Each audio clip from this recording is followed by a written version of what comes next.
Je voudrais du soleil vert, des dentelles et des théières, des photos de bord de mer, dans mon jardin d'hiver. Je voudrais de la lumière, comme en Nouvelle-Angleterre. Je veux changer d'atmosphère, dans mon jardin d'hiver. Ma fleur sous la pluie de novembre, tes mains qui courent, je n'en peux plus de t'attendre. Les années passent, qu'il est loin, là je tombe. Nul ne peut nous entendre. Je voudrais du Fred Astaire, revoir un latte though, is that our opponents, the media, and the whole world will soon see, as we begin to take further actions, that the powers of the president to protect our country are very substantial and will not be questioned. It was Stephen Miller, senior White House policy advisor back in February 2017, making the case that Donald Trump's immigration policy, specifically his Muslim ban, which they had to withdraw because it was unlawful, shall not be questioned. That is very much on brand for him. Stephen Miller is I guess you could politely say, a hardliner who has single-handedly worked to craft a draconian immigration policy, destroy the Department of Homeland Security as any kind of government institution with independent integrity, and where you're seeing the damage of his ceaseless meddling firsthand in the policies being carried out. CNN reporting we are on track to admit 0 refugees in the month of October, not one. And that comes as the migration picture is more dire than ever. New York Times reporting the detention of children trying to cross the southwest border is now at a record high. Here with me now, NBC national security and justice reporter Julia Ainsley, who's broken a number of immigration stories. Democratic Congresswoman Pramila Jayapal of Washington, herself an immigrant and former immigrant rights activist. Julia, let me start with you just on that final note. My understanding is this uptick in unaccompanied minors who are being apprehended and then put into detention is because of the, quote, remain in Mexico policy. There's tens of thousands of essentially stranded asylum seekers in Mexico getting so desperate they're sending their kids. Is that what's happening? Yeah, that's right. There were even some stories where the parents weren't sure where their children had gone and they had left and kind of had to abandon ship in order to try to get into the United States. And I'll point things out. In Mexico, a unaccompanied child is actually seen as a fast track for deportation. Their laws there to protect children from being trafficked mean that anytime they see an unaccompanied child, they have a very small chance of getting asylum and a much larger chance of being deported back to their home country. So as soon as they leave their family, they have to try to get into the United States as quickly as possible. Things are very dangerous for them. And we saw this happening this same time last year in Tijuana when we started seeing what was called metering. That's when they only allow in a few people a day to claim asylum. Now you have this on a whole scale level. People in different parts along the border are being sent back into Mexico where they face what looks like refugee camps, incredibly unsafe conditions. A lot of times they're targeted. These are not towns that were set up to really provide any kind of safe harbor. In fact, the whole point of the policy, Chris, and this gets into Stephen Miller's strategy, was to make it so arduous for anyone to claim asylum that they would give up on their cases while waiting there. So now you have children who are fleeing from their families just to try to get into the United States and have a chance at life. Congresswoman, one immigration lawyer told me that the Stephen Miller and President Trump have effectively destroyed the statutory basis for asylum, that this is enshrined in American law, and using the return to Mexico policy, the way they've implemented metering, it essentially no longer exists at the southern border. Is that an accurate characterization? Well, it's true that that's what they're trying to do. Some of those cases are still held up in court because we do have statutory right to asylum, both in our domestic laws, but also in our international human rights treaties that we are signatory to.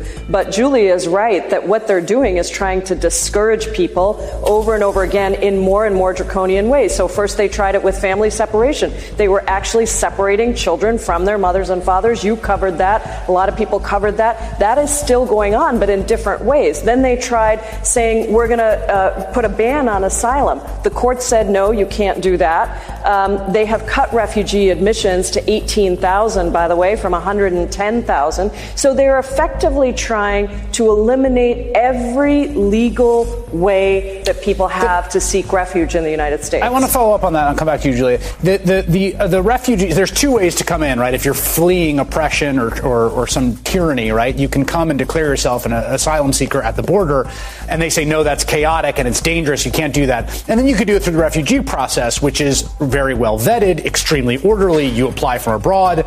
They have essentially squeezed that off, too. What does it tell you that they've gone after both of those? Well, so, I don't know if you were directing that. Oh, sorry. Were you directing that? Yes, please. Okay. Yeah. So what they literally have had in mind, and this is Stephen Miller's longtime plan, is to cut legal immigration to zero. And so they have tried to take away family migration. They have obviously started deporting people that are in the United States using terrible programs like Secure, who can increase enforcement of people across the country and kick them out. And then at the border, they've stopped in every way possible. I was in those courts, those MPP courts. They're called Migrant Protection Protocol, which is a complete misnomer because there's really no due process. There's no protection. These people are being bussed over from Mexico. And then they're ending refugees. So their goal is to stop even legal immigration into the United States. Julia, quickly, DHS just seems completely dysfunctional at this moment. What happens to this agency next? It's a good question. I mean, we've looked at who the president could possibly appoint. And Katie Tur and I reported last week that one of the people that was being looked at, even just as an interim, was a man named Chad Wolf, who was one of the people who proposed all the logistical ways that they could separate families. But he is not seen as hard enough, Chris. So right now, the president is not only looking at who aligns with Stephen Miller, but who will go on TV and to defend his policies. Someone a lot like Ken Cuccinelli, but for all the reasons you laid out, Ken Cuccinelli does not seem confirmable. So we'll see now if the president wants to walk around all of the rules that are normally in place for federal vacancies to try to get who he wants in place. But I'll tell you, from people I speak to, it's already been chaotic. They have policies that are enacted through a tweet before they actually get a memo on how to implement it. And courts are holding things up every day. They have to figure out how they're going to carry out these policies. Not having someone either confirmed or even in an acting position is hard for them. It is Thursday, the 31st of October of 2019, and you are in West Coast Cookbook and Speakeasy. I am your chef de cuisine, Justice Putnam, and our daily special is Metro Shrimp and Grits Thursdays with a little bit of Halloween candy as a dessert. No, we'll have a trifle, a truffle, a little bit of a tart, something that would be appropriate for the season, of course. But not packaged candy, not here at West Coast Cookbook and Speakeasy. Nothing is packaged. Well, curated, but never packaged. Donald Trump Jr. was on the Fox. What is that? Is that a propaganda channel? What is the appropriate nomenclature for that type of journalism? Because I don't really call it journalism. Regardless, Jr. was on one of the shows, maybe it was Hannity, proclaiming that he wishes that he was Hunter Biden. He wishes that he could have been born Hunter Biden, and then he could have made millions off of his father's name. And this guy's name is Junior. I don't understand. It wasn't The Onion either. It was Fox. Now, we laugh because we see not just the irony, but the stupidity, the ridiculousness of that statement. What I fear, though, is that the audience of Fox really believes that Hunter Biden is making and has made millions of dollars off of his father's name. And this was stated on the same day that we got another emoluments case here. Trump Golf tweeted out about their new golf course somewhere on a Celtic coast. Don Jr. wishes that his last name was Biden. because then he might have been hugged by his father. Maybe that's what he means. But the Fox audience believes that Hunter Biden made millions. This is the problem with us. When we get paid, we don't get paid very well. Because this guy was rooting out corruption. Well, he was sat on the board to give credence to an organization that was rooting out corruption. Let's be clear about that. And what Trump and his people are talking about is continuing the kind of corruption in which they do business in. The Ukraine is a very complicated place. You know, Yushchenko is caught up in this Bob Livingston imbroglio as well. Now, Yushchenko is the woman who had been jailed, the president, the first woman president of Ukraine, sort of like their Hillary. Lock her up. Do you think these terms just come out of a vacuum? They tried them out elsewhere. Not to see if it will work, but to see how it sounds. And in that particular incident, it worked quite well. But as I stated, the Ukraine is a very complicated matter. I don't know what to make of this connection with Bob Livingston. Yeah, you know, the lobbyist who we all want to know who's paying who in all of this. Who is paying Bob? He's not there on the interests supposedly of the United States like Rudy is. Rudy's been identified as, oh yeah, you know, all he's doing is furthering the policies of the Trump White House, which apparently the policies of the Trump White House are crimes. So therefore it's okay. Now, some criticism has been leveled that the Democrats are trying to interfere in the president's ability to make diplomatic agreements. These are not diplomatic agreements. When we're talking about arms, when we're talking about weaponry, that is under the purview of Congress. I know Congress abrogated their responsibility, but there's a little thing called the Constitution. I know, just a goddamn piece of paper. That is what we're talking about in terms of holding arms back, giving arms when they shouldn't be given. That is what Vindman was talking about. He wasn't interfering with Trump's policy. Well, yeah, Trump's policy. He wasn't interfering with the United States policy. He was interfering with the drug deal that Rudy, Trump, and the rest were trying to get away with. And then it gets even deeper. Nunez's aide is the one that was feeding all this BS to Trump. Is there any wonder why we keep hearing about the 25th Amendment? It doesn't come from outside. It comes from inside. Whoever talks to that guy last gets what he wants. And Devin's aide is the one that is always last, along with Stephen Miller, apparently. So I know there's going to be some sort of diminished capacity defense when all of this is said and done, but you know what? There's no diminished capacity for a Stephen Miller, Devin Nunes, these aides. Which also beggars another question. How can a senator sit as a juror in an impeachment trial when they are part of the crime? What are we going to do about that?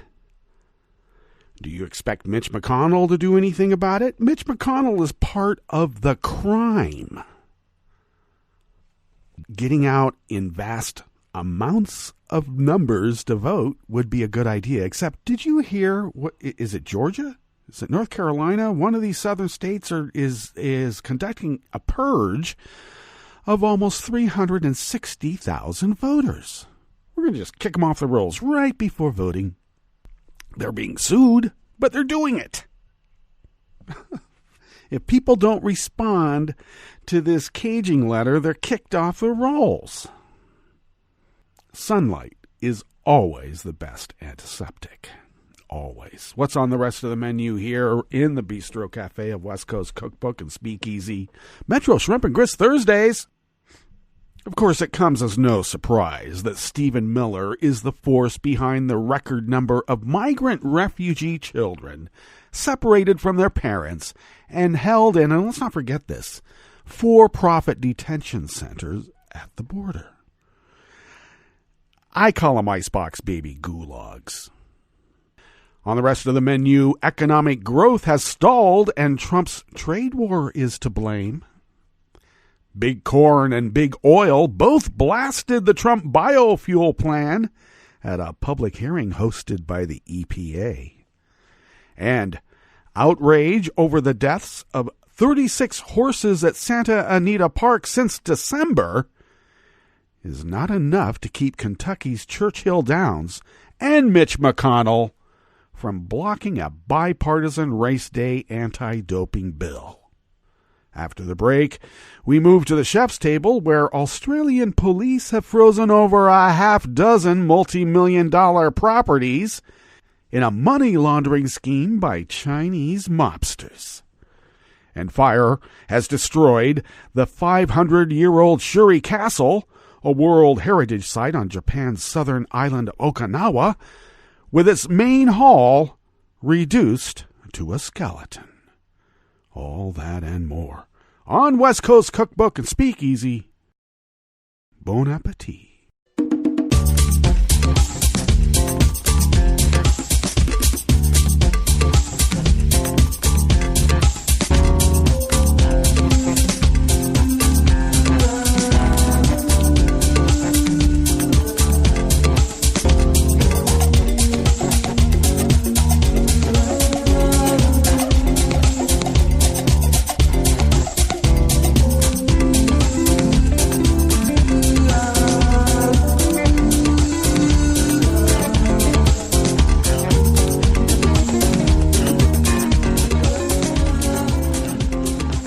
Bottom of our homepage at netrootsradio.com. To the rightish of the page, right there by the social media scroll, is our chat room link.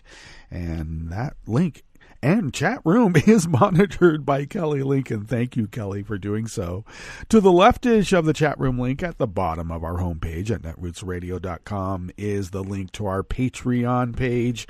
Do please become a recurring Patreon of Netroots Radio. Your generosity has allowed us to be this powerhouse of resistance, power-packed, for over 8 years now. And we really appreciate your generosity in allowing us to fulfill our civic duty as the founders originally intended, really before the signing of the Constitution. How did they know? They were forward thinkers now, weren't they? All kidding aside, thank you for being a recurring Patreon. And if you haven't, please do. What we pay for how we pay our bills here. I'll get it out. How we pay our bills here really comes out of our pockets, most of it, but we would be unable to do it without your help, and thank you for that generosity. If you would like to follow Netroots Radio on Twitter, do so at Netroots Radio. Tom takes care of that. We thank you, Tom. I take care of at Justice Putnam and on Twitter, and I also post the show notes and links diary on Daily Co's about 10 minutes before showtime, and then try to get that out as quickly as possible on social media so that you can link it up. Follow the show on Twitter at Cookbook West, and pick up podcasts by way of Spreaker, Stitcher, TuneIn, iHeart, YouTube, iTunes, etc. Apple Podcasts, Google Podcasts. They're all getting in on it now. You thought there was a lot of podcasts out there before. There's even more now, and growing as we speak. All righty. Let's go ahead and get into this first offering here in the Bistro Cafe of West Coast Cookbook and Speakeasy. Metro Shrimp and Grits Thursdays, by the way, a little bit of jambalaya, a little bit of spice in your life. Dan Desai Martin of Share Blue Media brings us this first offering. Economic growth in the United States slowed to just 1.9% in the past 3 months, far slower than promised. And that was what was the promise? That was a promise that Donald Trump made during his 2016 campaign. And the sluggish growth is even worse than the second quarter numbers when the economy grew at just 2%. In its annual budget to Congress, Trump predicted a more robust 3.2% growth. But apparently, the underlings didn't get the message. That's not going to happen, Diane Swunk, chief economist at Grant Thornton, told NPR, adding, "We won't get a 3+% growth rate for the year." And everybody's like snickering. Are you kidding me? I should remind folks that 1.9% is exactly what it was in 2013. Boy. And he's tweeting out, greatest economy in the history of the world. You mean the economy that Obama had to write? God, this guy. While there are several reasons for the slowdown, Trump's trade war with China is certainly one of the key factors, according to Swank. Businesses don't know where to place their bets and don't know where to invest when they don't know where the next tariffs are going to come from, Swank said. That's been one of the biggest weights on the U.S. economy. Well, maybe we shouldn't use the economy like it's a gambling casino. Place your bets. Place your bets. Place your bets. Josh Bivens, research director at the Economic Policy Institute, agrees that Trump's trade war with China is dumb and destructive, he said, but cautions that the data linking market uncertainty to slow growth is spotty. Because I would say that maybe the GOP 2017 tax bill, you know, how you balance revenues and debt, that thing, maybe that has something to do with sluggish growth.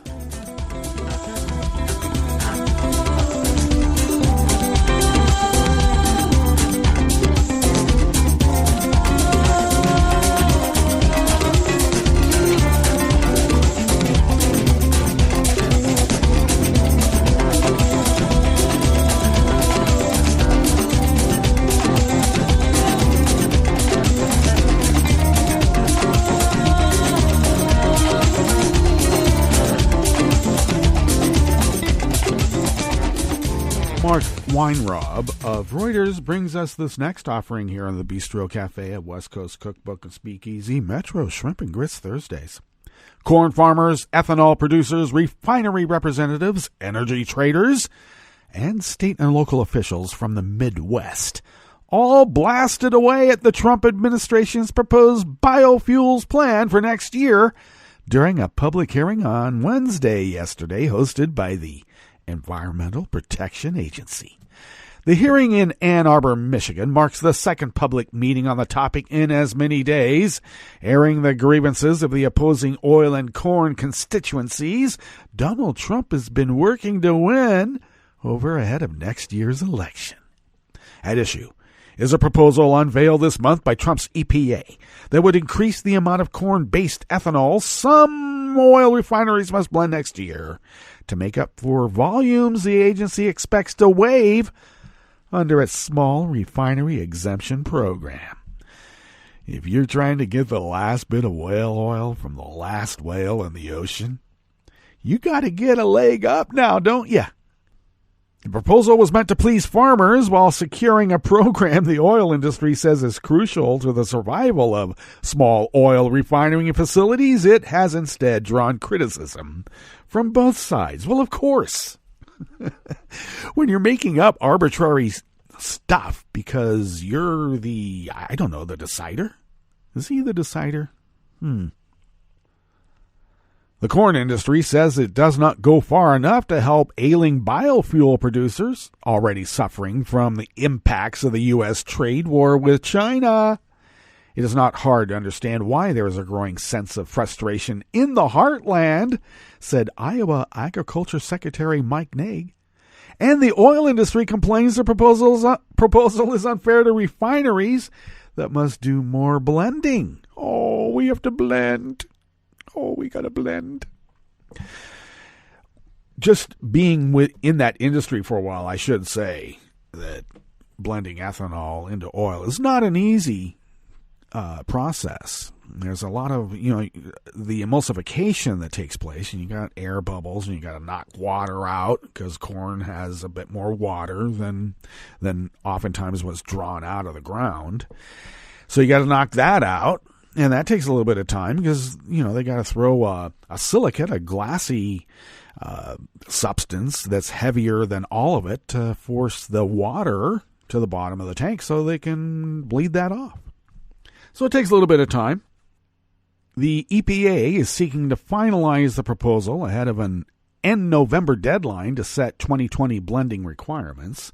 The U.S. Renewable Fuel Standard requires the refining industry to add some 15 billion gallons of ethanol every year to its gasoline, along with additional volumes of other types of biofuels, but small individual facilities of 75,000 barrels per day or less can secure exemptions from the RFS in a confidential process, provided they prove compliance would cause them disproportionate economic harm.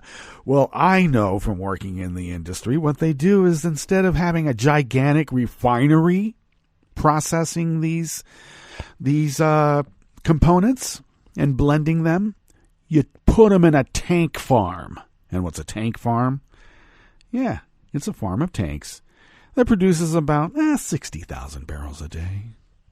The EPA has roughly quadrupled the number of waivers granted to small refineries since Trump took office in 2017, angering the corn industry, which says the exemptions hurt farmers by cutting ethanol blending volumes. The rules have changed, and now rural America is losing, said Brian Duncan, farmer and vice president of the Illinois Farm Bureau. We were the victims of a classic bait and switch. I'm sorry. I'm going to trademark this phrase.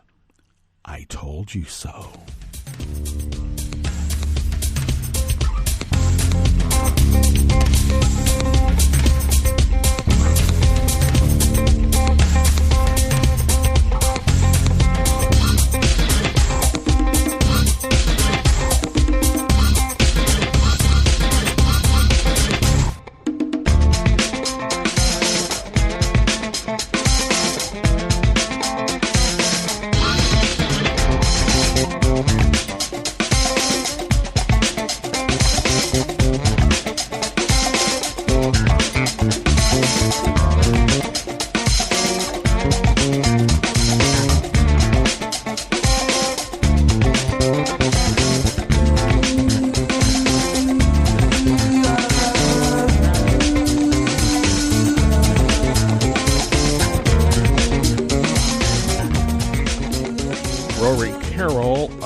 Brings us this final offering here in the Bistro Cafe at West Coast Cookbook and Speakeasy.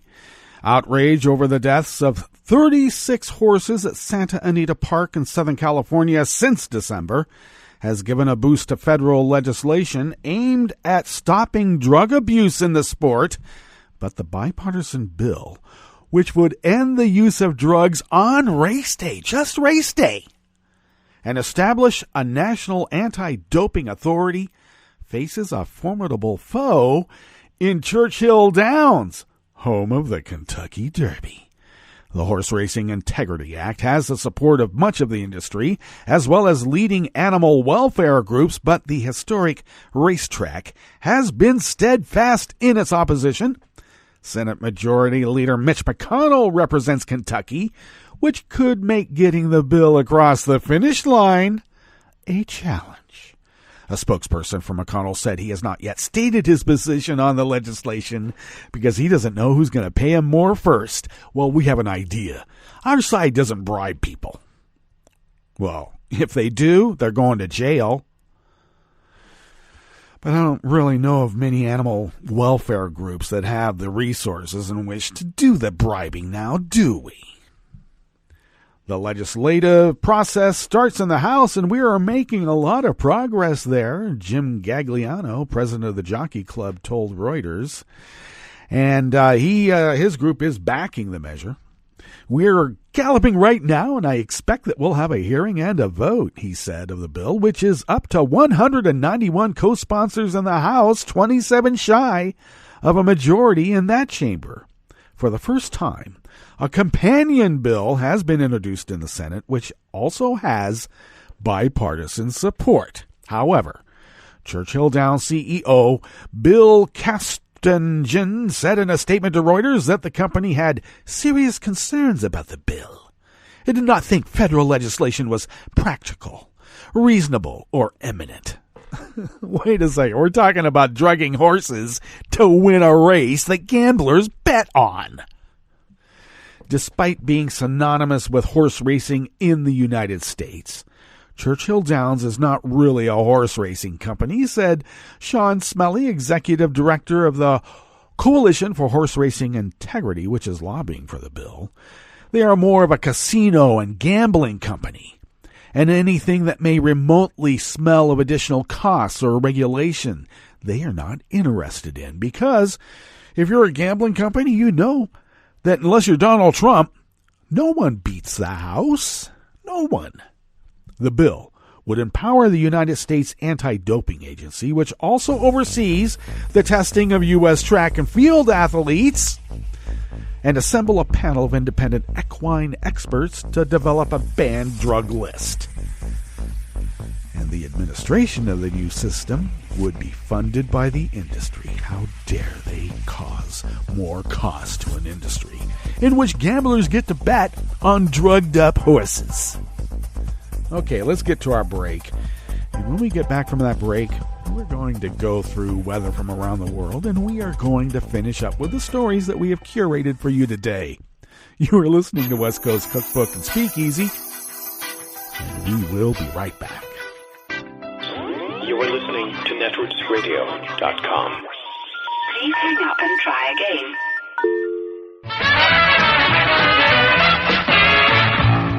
From a point at sea to the circles of your mind, a new force is at work for planetary transformation. New radio for a new Earth.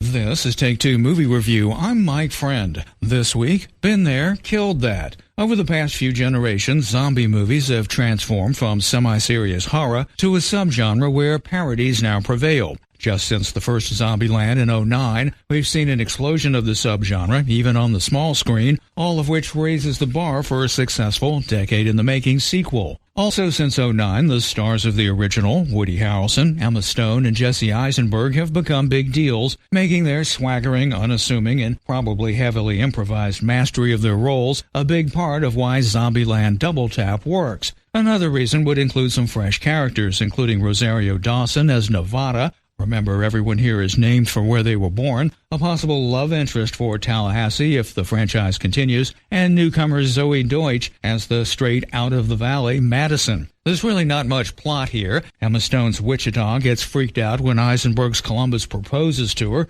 using a ring made from the Hope Diamond, just as her sister Little Rock gets into an argument with Tallahassee, and the two women leave. Oh, did I mention they're living in the White House? At any rate, Tallahassee, Wichita, Columbus, and the newfound Madison take off to find Little Rock, who they've heard is headed to Graceland with a hippie named Berkeley. Hijinks and super zombies, nicknamed T-800s, ensue until a final battle at a commune called Babylon, which is maybe a little too similar to the battle at the end of the first one. But thanks to a snappy script, easygoing acting, and a few hilarious new touches, Zombieland Double Tap is a must-see for those who dug the first one, and nearly that if you didn't. There's little you won't get by jumping in now. And make sure you stay through the credits. This has been Take Two Movie Review. I'm Mike Friend. Catch up with us at Take2MovieReview.com and feed us back on our page on YouTube.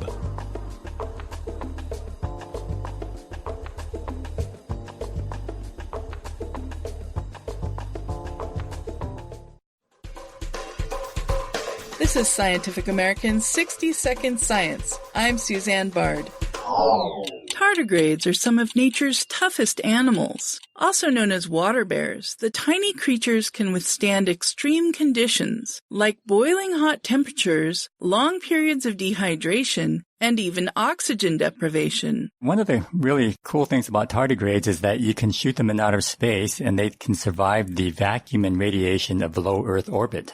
University of California San Diego biochemist Jim Kadonaga. Of course, he says tardigrades didn't evolve to endure the perils of space travel. Many tardigrades live in environments that are both wet and dry, like moss. And when it's wet, they're active, and when it's dry, they can go into a desiccated state. That's something like a state of suspended animation. Normally, dehydration would make tardigrade DNA susceptible to damage from chemicals called hydroxyl radicals, which form when water molecules split.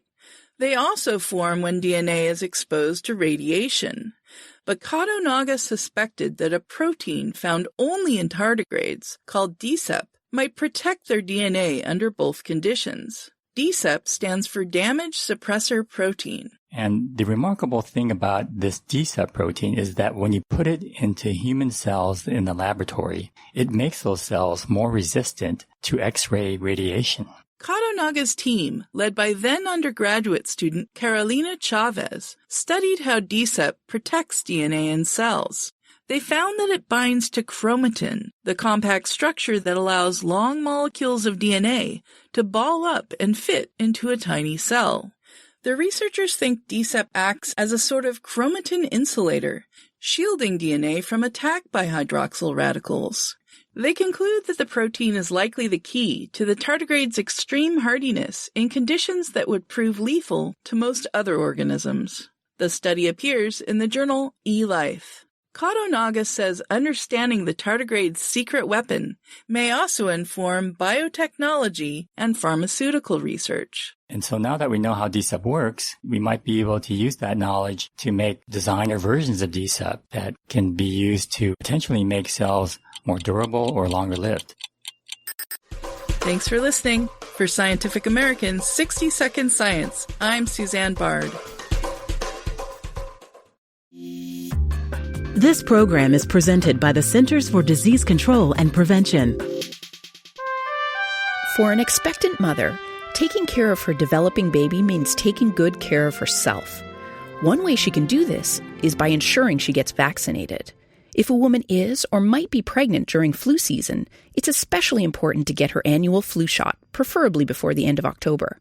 In addition, women should be vaccinated against whooping cough during the 3rd trimester of each pregnancy.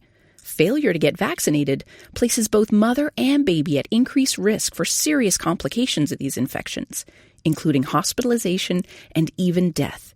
If you're pregnant or planning to get pregnant, ask your healthcare provider when you should get your vaccines. Thank you for joining us on A Minute of Health with CDC. For the most accurate health information, visit cdc.gov or call 1-800-CDC-INFO. This program is presented by the Centers for Disease Control and Prevention. As fall turns to winter, the flu season will be upon us in force. The best way to avoid influenza is to get immunized. Everyone 6 months and older should be vaccinated. Those at increased risk for flu complications include children under the age of 5 and adults 65 and older, people with chronic health problems such as heart disease, asthma, and diabetes, and pregnant women. To get your annual flu vaccine, see your healthcare provider or go to a pharmacy, grocery store, or clinic in your area. If you get influenza, talk with your healthcare provider right away about antiviral medication. Thank you for joining us on A Minute of Health with CDC. For the most accurate health information, visit www.cdc.gov or call 1-800-CDC-INFO. Hi, it's Tom. Could we humbly suggest your donation to netrootsradio.com? All we've got to run this 24-hour powerhouse of progressive resistance radio is what comes out of our own wallets. And you are our biggest donor. And it doesn't take much, $3, $5. Just go to the bottom of our netrootsradio.com page and hit our secure donate button. Heck, you can even make a recurring contribution. And you'll get a wondiferous pair of Netroots radio stickers for application to your backpack, your bumper sticker, or your banjo. Well, it's up to you which backpack you want to put it on. So donate what you'd like at the bottom of our netrootsradio.com's homepage. Because you are our biggest donor. Netrootsradio.com. Together, we are Resistance Radio.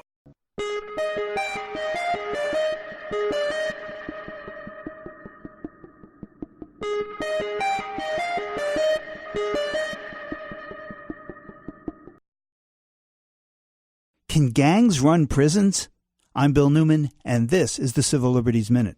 Let's consider private prison companies, the three largest being CoreCivic, Geo Group, and the Management and Training Corporation, MTC for short. MTC's Wilkinson County, Mississippi facility, a maximum security prison, was the subject of an October 2019 expose in Prison Legal News. The article says that 80% of the 900 prisoners in this Mississippi Max, run by MTC, are gang-affiliated. 80%! And that weapons assaults and stabbings are all too common. Part of the reason? The prison has been paying guards, remember this is a for-profit corporation, just over the federal minimum wage of $7.25 an hour, and not surprisingly, the annual staff turnover rate has been close to 90%, with as many as one-third of the 241 positions vacant. The company, MTC, says it's inaccurate to say that gangs have run the prison, but a recent independent audit, quote, noted that gang leaders decided which prisoners got jobs and perks, and further found that the warden speaks with gang lords' leaders and asks them to control their men. It ain't right, but it's the truth, the report quotes the now former warden as having said. The company insists it's making improvements. The Civil Liberties Minute is made possible by the ACLU, because freedom can't protect itself. I'm Rick Smith, and this is Labor History in 2. On this day in labor history, the year was 1941. That was the day that the completed Mount Rushmore monument was dedicated in the Black Hills of South Dakota. The monument portrays massive sculptures of U.S. Presidents George Washington, Thomas Jefferson, Abraham Lincoln, and Theodore Roosevelt hewn into the side of a mountain. Today, 3 million visitors view the sculpture each year. The project remains controversial because it was completed on land held sacred by the Lakota Sioux. 400 men worked for 14 years to complete the carvings. First, the men dynamited 450,000 tons of rock off the mountain. They then used jackhammers and hand chisels to complete the features of each of the president's faces. The sculptures were massive in scale. The president's faces are each as tall as a 6-story building. George Washington's nose is 21 feet long. Many of the men working on the project were miners who had first come to the Black Hills in search of gold. The men were paid $8 an hour, considered an extremely good wage for the time. But they often had to endure layoffs as the funding for the project waned. Despite the dangerous conditions of completing such a project, not one worker died during its construction. Gultson Borglum, a Danish-American sculptor, headed the effort. He died several months before its final completion, and his son had to oversee the end of the work. The head carver at Rushmore was an Italian immigrant by the name of Luigi Del Bianco. Del Bianco later died of ulcerated silicosis. His lungs were filled with silica dust from working on the carving. In a 1966 newspaper interview, Del Bianco declared, "I'd do it again, even knowing all of the hardships involved." Like what you hear? Check out more at laborhistoryin2.com. I read the news today, oh boy. It's time for Nicole Sandler's What's News from NicoleSandler.com and the Progressive Voices Network. The pieces of the puzzle are all coming together easily, even before the first public hearing is held in the impeachment of Donald Trump. On Wednesday night, the Washington Post reported that John Eisenberg, he's the White House's legal advisor on national security issues, he's the one who restricted access to that transcript of the July 25th phone call between Trump and Ukraine's President Zelensky, moving it to that secure server after Army Lieutenant Colonel Alexander Vindman expressed concerns about the president's statements on that phone call. That revelation comes on the eve of the first vote in the proceedings. The House Rules Committee late Wednesday night advanced the resolution that formally lays out the steps for the next public phase of the impeachment inquiry. The full House will vote on it sometime Thursday. Meanwhile, the depositions continue. On Wednesday, we learned that former National Security Advisor John Bolton had been invited to testify as soon as next week. His lawyer responded that Bolton would not testify voluntarily, but stands ready to comply with a subpoena. Now, you might recall the name of Tim Morrison. He's Donald Trump's top advisor for Russian and European affairs. Bill Taylor, The acting U.S. ambassador to Ukraine mentioned Morrison more than a dozen times in his testimony, contradicting Trump's repeated denials of any quid pro quo. Well, Morrison is set to testify on Thursday, but first, on Wednesday, Morrison resigned from the White House. Yes, the day before his scheduled testimony. Two witnesses appeared on Wednesday, one of them Catherine Croft, a current special advisor for Ukraine at the State Department, testified behind closed doors for more than 5 hours and reportedly told impeachment investigators that Robert Livingston, a former congressman who resigned under questionable circumstances and now a lobbyist, repeatedly told her that the U.S. ambassador to Ukraine, Marie Yovanovitch, should be fired because of what he saw as her association with Democrats. In other news, the Washington Nationals are first-time World Series champs. The Trump campaign paid a lot of money to run an ad during Game 7 with this tagline. He's no Mr. Nice Guy, but sometimes it takes a Donald Trump to change Washington. I can't make this stuff up. Speaking of political advertising, Twitter CEO Jack Dorsey, in an epic tweet storm on Wednesday, announced that Twitter would no longer allow political advertising. His reasoning being that, quote, political message reach should be earned, not bought. And just moments later, Facebook CEO Mark Zuckerberg doubled down on his decision to keep the ads. I guess along with their policy of not fact-checking any advertising placed by candidates. Not that you need proof of Donald Trump's penchant for lying, but this time the proof comes from U.S. Central Command General Kenneth McKenzie, who held a news conference Wednesday about the raid that killed ISIS leader al-Baghdadi. The first question asked of him was about Trump's description of Baghdadi crying and whimpering before he died. General, could you confirm that Baghdadi, his final moments, the president said that he was whimpering and crying in his final moments? Now, about Baghdadi's last moments, I can tell you this. He crawled into a hole with two small children and blew himself up while his people stayed on the ground. You can deduce what kind of person it is based on that activity. So that would be just my empirical observation of what he did. I'm not able to confirm anything else about his last seconds. I just can't confirm that one way or another. Apparently, he can make this stuff up. On Wednesday, there was a confirmation hearing in the Senate Judiciary Committee for Lawrence Van Dyke, who Trump nominated for a spot on the U.S. Court of Appeals for the Ninth Circuit. The American Bar Association issues assessments of all judicial nominees, and they had no shortage of criticism for Van Dyke, finding him to be, quote, arrogant, lazy, an ideologue, and lacking in knowledge of the day-to-day practice, including procedural rules. There was a theme that the nominee lacks humility, has an entitlement temperament, does not have an open mind, and does not always have a commitment to being candid and truthful, end quote. It deemed Van Dyke not qualified for a spot on the U.S. Court of Appeals and also said that some people interviewed in the assessment of Van Dyke worried that he would not be, quote, fair to persons who are gay, lesbian, or otherwise part of the LGBTQ community. Of course, that came up in the questioning. The letter also says that you would not commit to being fair to litigants before you, notably members of the LGBTQ community. Can you speak to that? Did you say that you wouldn't be fair to members of the LGBT community? Senator, that was the part of the letter.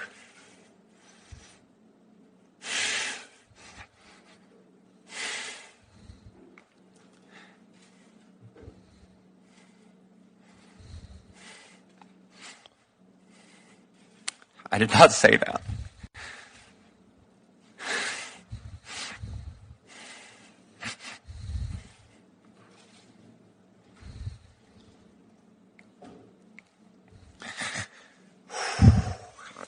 I apologize.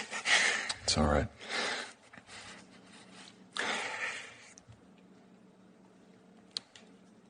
I'm sorry. No, I did not say that. I do not believe that.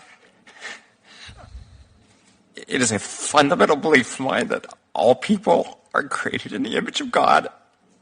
They should all be treated with dignity and respect. Senator. Can you commit today to this committee that you will treat, if confirmed, that you would treat every litigant who came before you with respect and with dignity? Absolutely, Senator. I would not have allowed myself to be nominated for this position if I did not think I could do that. Including members of the LGBT community and any other community that has been historically disadvantaged in this country? Absolutely, Senator. And finally, from the It Was Just a Matter of Time files, the Keystone Pipeline. Yes, that one that carries the tar sands from Canada through 7 states has leaked an unknown amount of crude oil over more than a quarter-mile swath in northeastern North Dakota. And that's just a bit of what's news for now. I'm Nicole Sandler. If you appreciate these reports and the Nicole Sandler Show, I hope you'll consider making a contribution. My work is 100% listener-supported, and I can't do it without your help. Find out more at NicoleSandler.com. Please click on that donate button.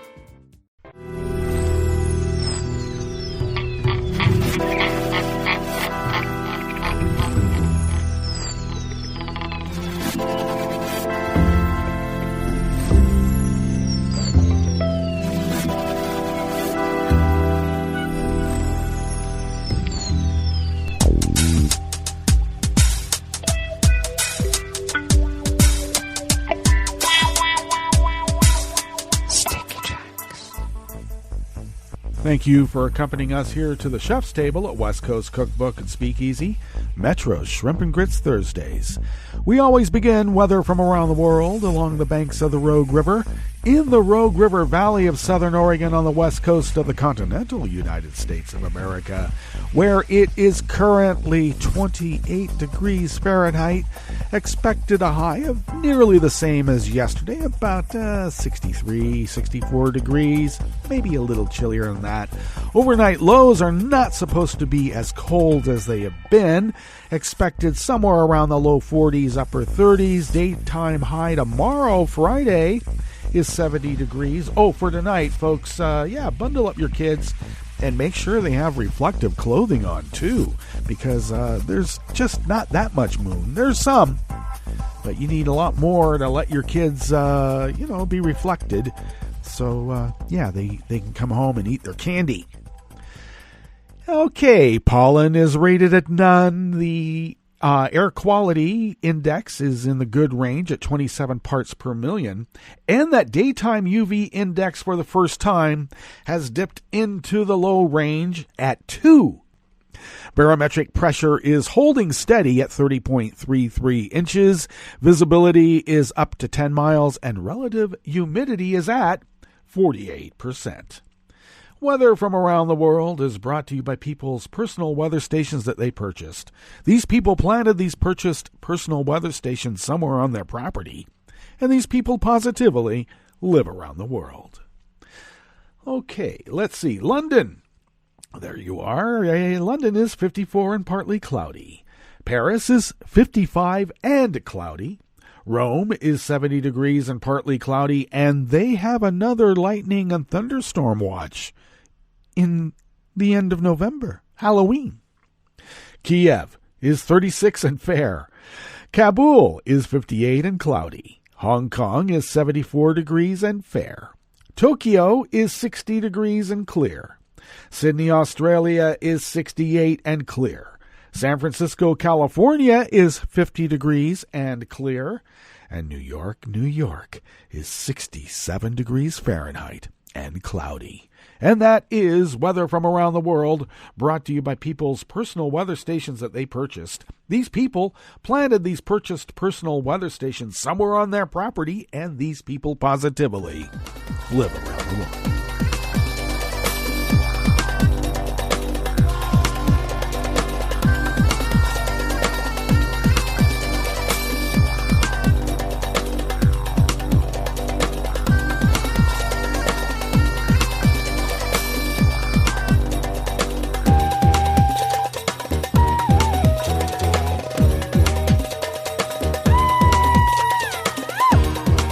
Anonymous worker bees at Reuters bring us this first amuse-bouche here at the Chef's Table at West Coast Cookbook and Speakeasy. The Australian Federal Police, known there as the AFP, said it had frozen properties worth about $11.9 million U.S., including a supersized mansion, as part of an investigation into money laundering by Chinese nationals. The investigation, titled Operation Geddon, followed a request from the Chinese Ministry of Public Security to identify 2 Chinese nationals suspected of laundering proceeds of crime in Australia. Chinese authorities believe the money was raised in China through real estate and bank loan fraud, and no one has identified the individuals yet. You know, this sounds really familiar. Real estate and bank loan fraud. I wonder where I've heard that before. Australian police allege the 2 Chinese nationals moved about, $23 million Australian. Let's see what that works out to. Oh, okay, so that would be about, that looks like it would be about, $11 million. Fraudulently obtained funds from China since late 2012 with the proceeds of crime used to purchase and develop numerous properties in Melbourne and Tasmania. The AFP on Tuesday restrained 7 properties, including a newly constructed mansion in Melbourne and a 3,000-acre farmland on Tasmania's northeast coast. The move means the properties cannot be sold by the owners and may be confiscated and sold if ordered by the court. The latest investigation brings the total amount of frozen assets to about 35 million U.S. since the AFP signed a joint agency agreement with the Chinese Ministry of Public Security. The AFP will continue to disrupt transnational money laundering groups and demonstrate that Australia is a hostile environment for criminals seeking to hide their illegally obtained assets, it added. Well, good thing America's not doing that because they can just come here. Donald Trump's got a bunch of properties he needs to have sold, and he has a track record of writing contracts in Cyrillic. I'm sure he can do it in Mandarin.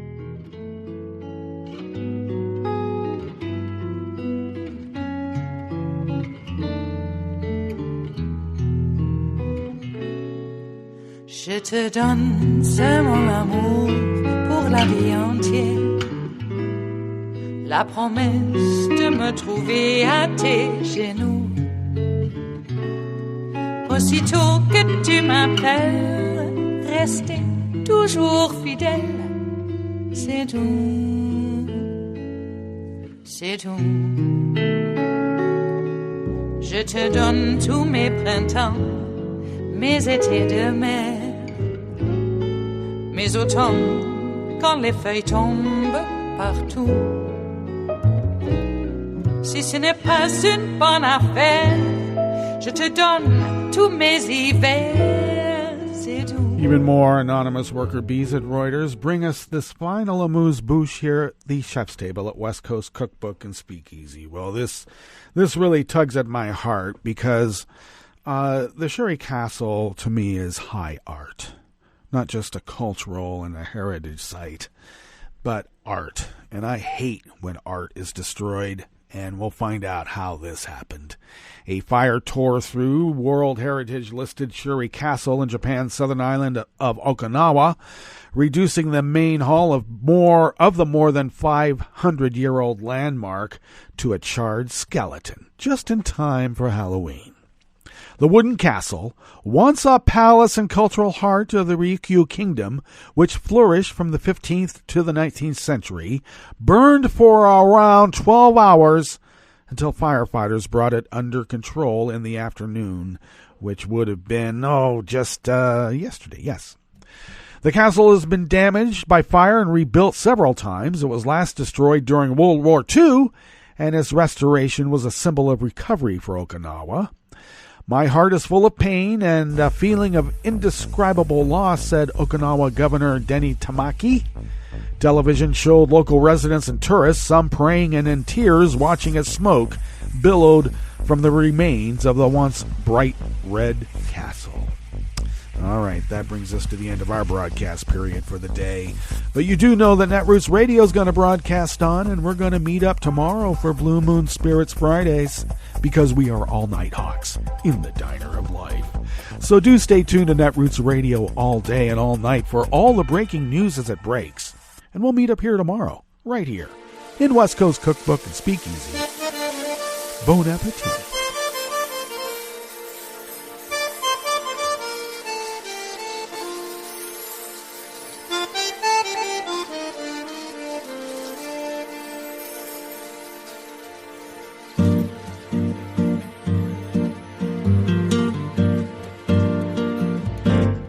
Je voudrais du soleil vert, des dentelles et des théières, des photos de bord de mer, dans mon jardin d'hiver.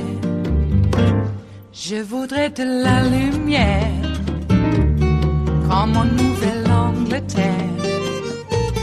Je veux changer d'atmosphère, dans mon jardin d'hiver.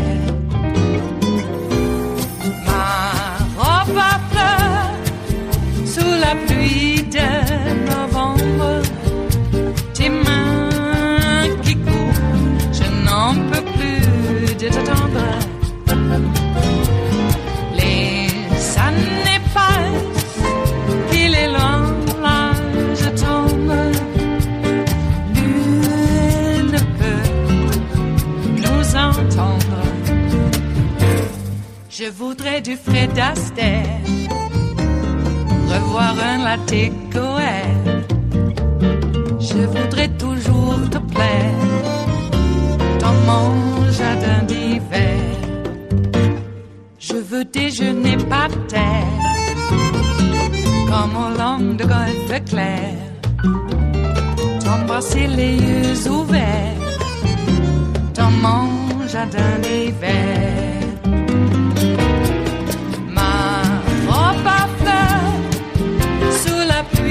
De novembre, tes mains qui courent, je n'en peux plus de t'attendre. Les années passent, il est loin, là je tombe. Nul ne peut nous entendre. Ba-da-da-dum-di-da-dum. Ba-da-da-dum-di-da-dum. Ba-da-da-dum-di-da-dum. Dans mon jardin d'hiver. Ba-da-da-dum-di-da-dum. Ba-da-da-dum-di-da-dum. Ba-da-da-dum-di-da-dum. Dans mon jardin d'hiver. Dans mon jardin d'hiver.